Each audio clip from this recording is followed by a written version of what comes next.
ప్రభువును ప్రియరక్షకుడునైన యేసుక్రీస్తు శక్తిగల నామంలో మీ అందరికీ శుభములు. ప్రియమైన దేవుని బిడ్డలారా, మరి ఎలా ఉన్నారు? గతించిన దినమంతా కూడా ఆయన రెక్కల నీడలో నిన్ను నన్ను మనందరినీ కాపాడి మరొక నూతనమైన దినంలో మనం ప్రవేశపెట్టిన విధానాన్ని బట్టి మరొకసారి ఆయనకి వందనాలు చెల్లించుకుంటున్నామండి. మరి ఈ దినము దేవుడు మనకిస్తున్న వాగ్దానము ద్వితీయోపదేశకాండము 28వ అధ్యాయము 1వ వచనం. నీవు నీ దేవుడైన యెహోవా మాట శ్రద్ధగా విని నేడు నేను నీకు ఆజ్ఞాపించున్న ఆయన ఆజ్ఞలన్నింటినీ అనుసరించి నడుచుకున్న యెడల నీ దేవుడనైన యెహోవా భూమి మీదనున్న సమస్త జనముల కంటే నిన్ను హెచ్చించును. ప్రియమైన దేవుని బిడ్డలారా, మరి ఇందులో ఆదరణకరమైన మాటలు ఏంటంటే, మరి దేవుడైన యెహోవా మాట మనం శ్రద్ధగా వినాలి.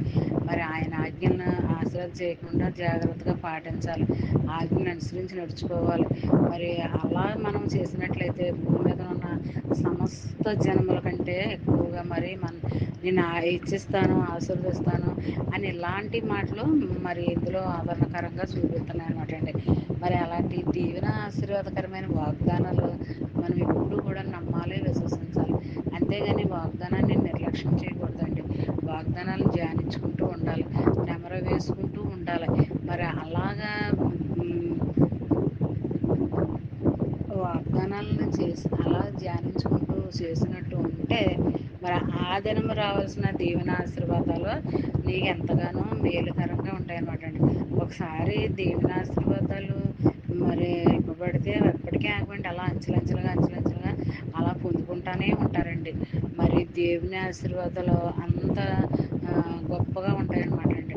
మరి మనం కంటికి కనపడవు, చెవికి వినపడవు, అగోచరం అనమాట అండి.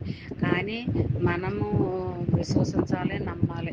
అలాంటి దీవెనకరమైన వాగ్దానాలు దేవుడు మొదటి జీవనం మనకి ఇస్తున్నాడంటే అది దేవుని యొక్క ఉచితమైన కృపని మనం నమ్మాలి, విశ్వసించాలి.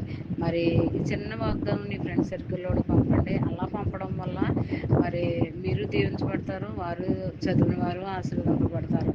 మరి దేవుని ఆశీర్వాదాలు మరి దినదినము మనం పొందుకుంటూ ఉండాలని కోరుకుంటూ గాడ్ బ్లెస్ యూ.